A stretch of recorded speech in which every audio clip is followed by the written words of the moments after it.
All right, welcome everyone. We're Semblance of Sanity. I'm Caleb. I'm Jacob. And we're here for Beastars Season 2, Episode 2. We got a snekk. A sneaky snekk. A rattler snekk of sorts with a Yep, that sort of variety. But we also have big things on the horizon. Louis returns and then immediately leaves. And he's done with the school. Oh my god. Well, at least he's done with the drama a mob club. Boss. He's a mob boss. Like he is definitely in the mafia group, the lion group or what Leo have group you. or Okay, so that's its thing as well. Hara and Legoshi are doing what they can to stay in contact. However, it is done in private so they don't draw any more ire from the social groups in the school, but also the school in general. And it's not what Legoshi wants. It's kind of like, oh, I thought we were basically dating right now, and stuff. Yeah. But there's more shenanigans also as well going on with regards to the school death. The death that happened in previous season with Tem. We still haven't gotten that whole situation that was seeded from the end of the first season of the predator that's definitely not a bear. Yeah, carnivore. And they're teasing that there's potentially more going on than just the the whole thing of the little gopher thing playing pranks. Right, exactly. Yeah, and that potentially that the snake. Yeah. So, y'all, without further ado, let's get into this. All right, everyone, now be sure to go check out the reaction portion of the video in the description below, then come back here for the discussion.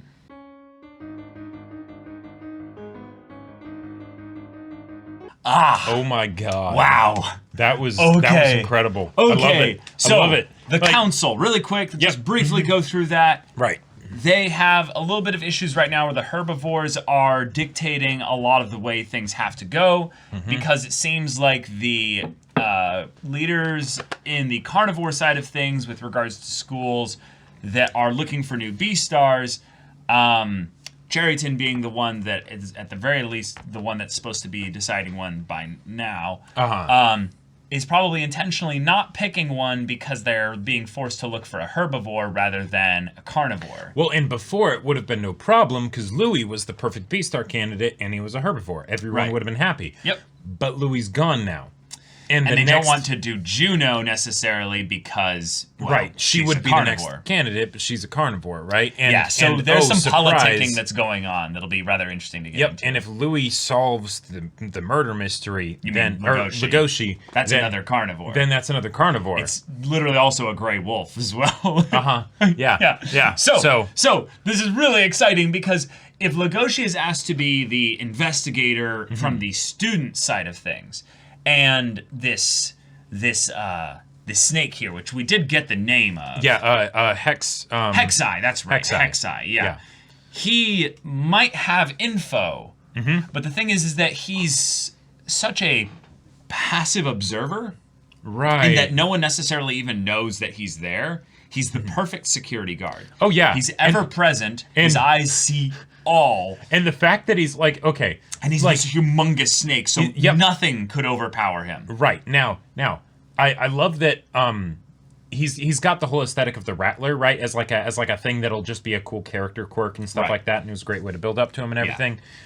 But the fact that he's, ridiculously bigger than a regular Rattler would be, that's fine, because there are other snakes that get that big that fight the way that he fights. The fact that he just picked up Legoshi. Boa constrictor style. Right, exactly. And it's just like, I could break this guy, right? Right. Yeah. Awesome. That would definitely be a terrifying security guard and a very effective one, because what could actually fight him? Yeah. Well, maybe a bear. But I don't even think that. But, it's like... The tough thing is that when it comes to squeeze damage, there's almost no animal that's immune to that. You know? Eventually it gets The way the bear survives longest is that if you don't cut the bear is basically invulnerable. Like a bear, you punch it, the bear just like, what are you doing? Right. Well, and you literally have to bite its neck. Right, and even then, it's so big that, what would you do? Yeah, exactly. So we're setting up a situation where Legoshi could end up being kind of the avatar of this snake, who very much wants to, it seems like, be a part of the society here. Uh-huh. But because of his lack of limbs, which I love that we caught on to that rather quickly, that would be a serious problem. There is no accommodations made for limbless creatures, really. Right. And second, he is a snake, which is one of the most feared creatures in an evolutionary standpoint from all the other species. Usually, even all if carnivores fear snakes. Right. Even if they're smaller than you, they usually are very much feared. Yep. The fact like that this elephant would be terrified of you. Yeah. The fact that this one is huge makes it even worse, but the fact that he's also technically still a rattler means that he's got venom. Yeah. So like he bites you at all, you're going to die eventually. Right. Him squeezing you, that's the nice way. That's the nice way. Yeah. Like So I also don't sense any maliciousness in this creature. I sense more of an antisocial kind of awkward vibe where the squeezing part was kind of a like, oh, I'm a bit of your fan, Legoshi. And it's just that awkward thing where you're kind of like, you're trying to tell the other person how much you're like impressed by them, but you end up coming across really creepy. Well, and it's also something where it's you're a carnivore. Right. So, and you're a wolf, right? I'm not worried about hurting you. Really, right. Yeah. So if anything, this is a unique dynamic we might potentially be able to have as two carnivores. I was a big fan of your interaction and your handling with of the build situation. Yes. That was incredible. That was so cool. So, I'm going to kind of approach you in a similar manner, right? And then the fact that in the midst of that, Legoshi is comforting him, right? And even before he wraps him up, I feel like the wrapping him up was almost like you're not treating me the way that you should treat me, the way that everyone else treats me of being scared. Right. You turned your back on me like it was nothing, right? And you continue getting your laundry. Scared of me. Right? You should be scared of me. I'm going to make you scared of me, right? And then instead he just kind of goes, oh, I didn't know that must one be could really suffer hard. like this. Now, do you think when he was saying that you suffer like this, is it because it's something of where he can tell the emotion that's coming from what he's doing there, or it's something of just like something with regards to his physical body?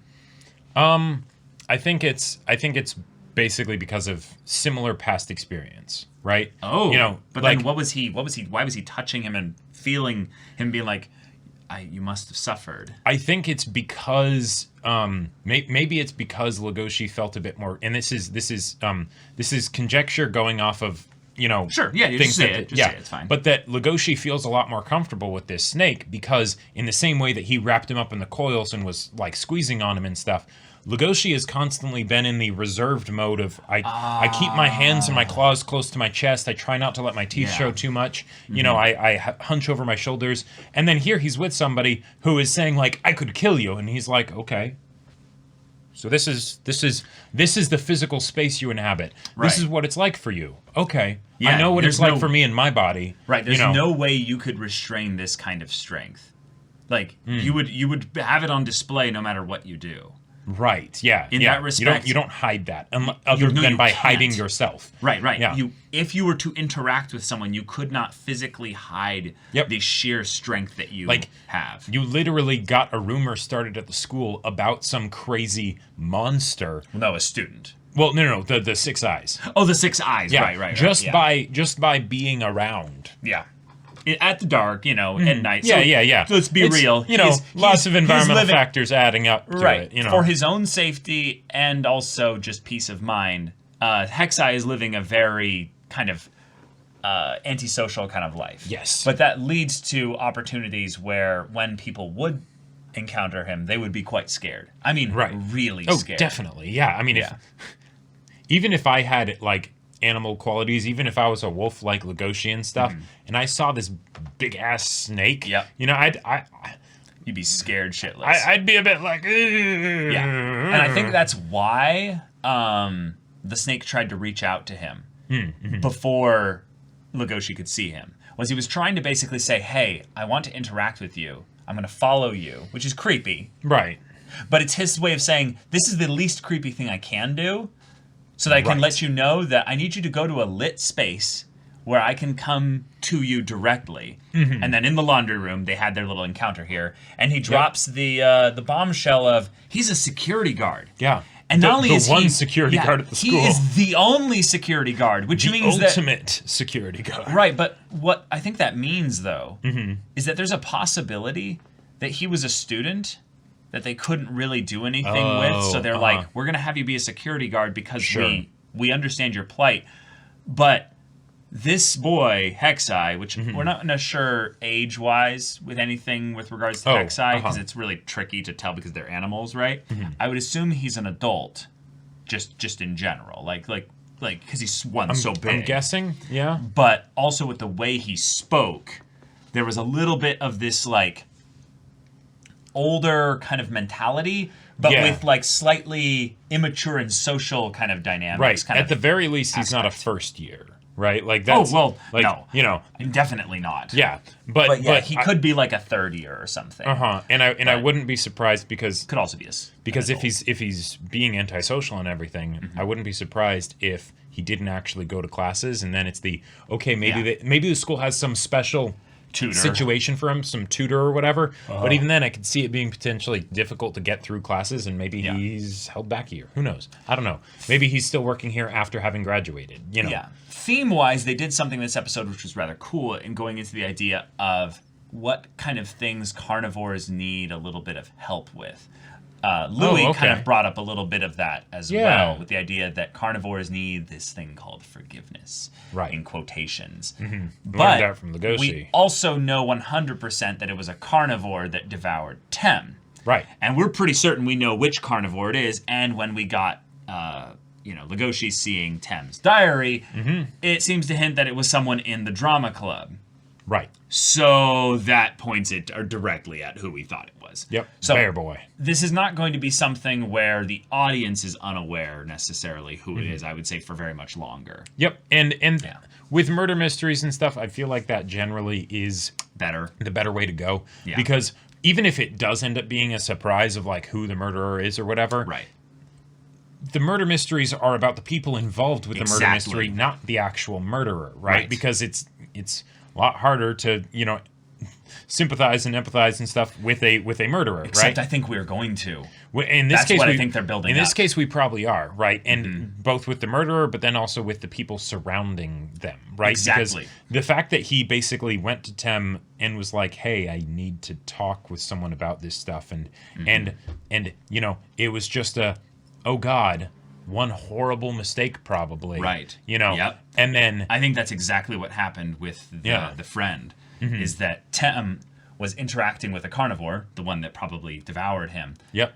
And was trying to help him. And they were probably doing things late at night where the carnivore could be vulnerable and talk to him about this stuff. Right. And was having issues probably with those drugs, where they were something that would suppress his instincts or something like that. I could totally see that being a market thing for carnivores in general. Right. And yet it's just probably something that they wouldn't give to kids because it's just, potentially dangerous or something. Right. Probably some reason for it, but maybe it's something where it's like, oh, he just ran out one day. Yep. Things were especially bad and he had to double up doses on certain days and then by the time he needs more, it's too bad. Can't get it. Because that's literally kind of what happened with Legoshi. Was his instincts just took over one night, and he nearly killed Haru. Yeah, yeah. So this is not something that's supposed to be some, impossible. There's no way a carnivore would actually do this. It's like, no, it's not a murder. It's, what would that be, accidental manslaughter? Yeah, I mean, it's a feeding, but it's that whole thing of, and that's why the whole debate of, the instincts and all that stuff is so good to bring up in this show, and why when the headmaster or whatever brought it up at the council, it's like, yes, this is good stuff. These kids need to have the ability to also be kids so that they can grapple with their deeper instincts and things. Yes. So they can grow as people, right? In a safe environment where, we can at the very least mitigate the harsher consequences. Right. The problem, though, is that this is not a safe environment now. The school has had people die from devourings like this. That is not a safe environment. Right. Then. And it's the thing of, because with the society that we've seen in this show, there's lots of issues with the society, right? Plenty. As you can only imagine there would be. Yep. but it could be worse, and it's a tough situation, but everyone is trying to, for the most part, make the best of it, right? By lying a lot of the time. Right? And that's why the things that Louis is doing with the Leo group, of him being like, hey, carnivores need that forgiveness. If one herbivore comes out and says, hey, I support the dark market, like the fact that suddenly they'll all be flocking here again. Right, exactly, because then it's the, oh God, okay, I can actually do this, right? I don't have to keep just suppressing things. I can have that regulated time where I actually, outlet these instincts and everything. And Louis says that, well, in a deer meat shop. He is cold. He is cold. He has gone through so much, and now here he's realizing, I can use this. These people that would have, been the end of me, been the ones that would credit on me, the ones that would have devoured me. I've chosen to be devoured. Now I don't have anything left. I for them walk to in take. the darkness. Yeah, I own the darkness. Like now this is my power. That was the other thing that they really sort of stuck to pretty strongly in this episode, and they did in the previous episode too. But is the darkness versus light kind of a thing, right? Yeah, and that Hexeye exists in the darkness, right? Literally, he must, and not just the darkness of society, but actually in the dark. He goes around in the walls and everything, and Legoshi is looking around like, hey, I know you're probably around here, and then all of a sudden, flashlight, oh, he's right there, you know. Louis, he was in the light of society, right? Right. He was the golden child and everything, gonna be the Beastar. Intentionally left the light. Now he's intentionally left it, right? And if there ever comes a point where he will be illuminated, it will be with more, nicer lights than these, And and then Legoshi now, he was sort of in the darkness of society, but also of his own mind and everything because of the things that he wanted to deal with but wasn't really dealing with, the suppression and all that stuff. Now he's getting into a place where he's a lot healthier, physically, mentally, all that stuff, and he's on track to potentially become the next Beastar, even though he doesn't even realize it and has no desire for it. God, can you imagine how upset Juno will be? If Legoshi becomes the next Beastar, and it's the kind of thing of where, well, we had an arbitrary decision made because of politics, that it would be this, even though in some ways Legoshi probably doesn't want to be a Beastar. And in a lot of ways, that's probably why he's one of the best candidates for it. Well, sure. But in a lot of ways, then Louis would have been the best candidate either way. Sure. Because not only does he want it in that way, but he wants it for a reason that has nothing to do really with the popularity.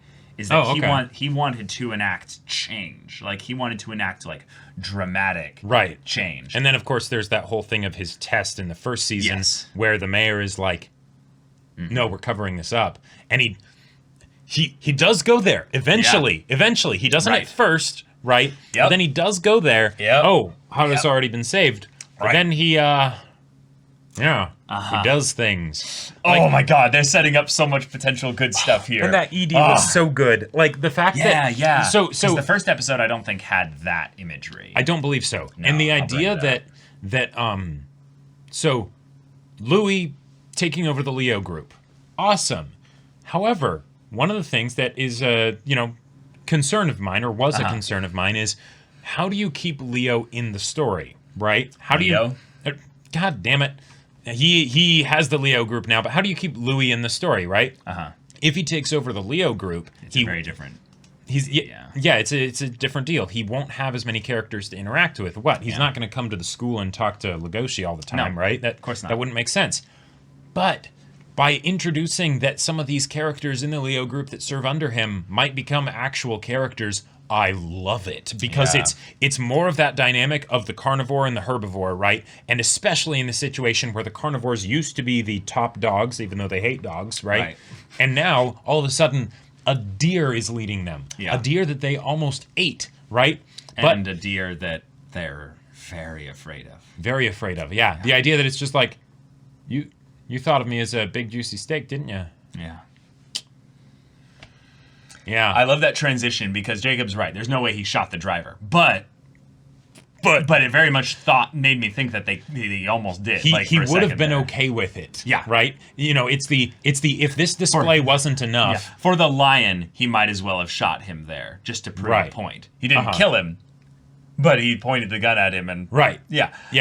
This is a really, really exciting thing because I was worried we would get little to no Louis this season because of the way they handle things in the first episode. Now, what they're kind of saying is actually what we might end up dealing with is a much more murder mystery kind of detective-based story. Right. Which unfortunately means that Haru might end up being a little bit sidelined. That's the one thing that I'm a little bit worried about. Yeah. The OP helps assuage that fear a bit. Yeah. But one of the other things I don't think this is going to happen. I don't think this is going to happen because it's all setting up for Legoshi, it seems. Right.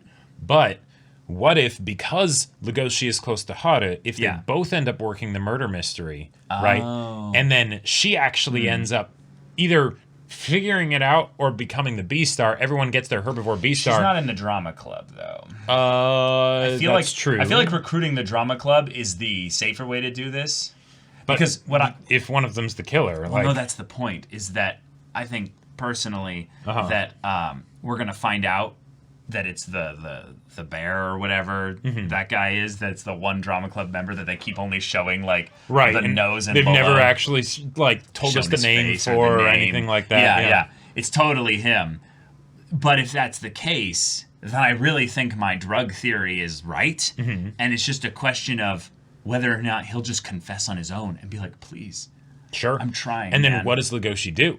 Right. He might be like, this is complicated. That's where I want the conflict to be. Not about who done it, because for us, it's basically obvious. So I only want a couple episodes or so of them dealing with that. But have it more about be the conflict of where Legoshi's thinking, shit, I have no easy way to handle this. I can't just send a kid to the wolves, pun intended, and be like, yeah, I'm okay with this. Because Legoshi, it was just a roll of the dice, the fact that you didn't become this person too, theoretically. So who knows? Maybe he'll find out, and by then he'll also know that, maybe they won't make it public knowledge, but, that whoever figures out who the killer is will become the next Beastar. Maybe he'll just be like, I didn't really want to be the Beastar anyways. Yeah. You know what? I am going to get you in touch with Gohin. Oh, and brilliant! Yes, and that's what we're gonna do. We're gonna get you out of here, and no one has to know. Yeah, you'll just disappear. You can just disappear, transfer schools, whatever. No, that won't work because then they'll be like, "Oh, a big, carnivore disappeared." Okay, maybe he stays in school, but it's we'll get you away to. You're gonna live with Gohin, right? Go, stay with your uncle or whatever, right? And tell your parents. Oh yeah, transfer. That's got to be a thing, right? Oh, just transferring to another school? Transfer to another school, yeah. Yeah. Mm-hmm. Probably. I mean, that would actually look super sus still, too. Potentially, yeah. But any carnivore doing anything out of the ordinary right now is probably a big sus kind of thing. Possibly. Also, little thing, the little mystery that he solved of the kangaroo being the one that was the pervert stealing the gym clothes. And we got to see another a kangaroo boxing. Yes. The kangaroo boxing thing is a hilarious joke. I love that. I don't even know if that was intentional, but the fact that it was so well animated in the fight, but also how easily Legoshi was just like, I guess, okay, so what you're saying, yeah. Not concerned about the actual gym clothes at all. No, but it being the way in which Carl felt comfortable to then go and give Tem's diary to Legoshi. Yep. In a way where there's no words, it's just a thing of thank you. There you go. Here you go. Your reward, your quest thing for, doing a good job. Right. Legoshi is earning the trust of the student body, basically, little bit by little bit. Yes, little things that are done in secret in a lot of ways. Sure. Yeah, not done with the intent of getting glory or acclaim or anything like that. Right. Yeah. Yeah. Now, people probably will end up passing around the rumor that he did it anyway, but that is a first step.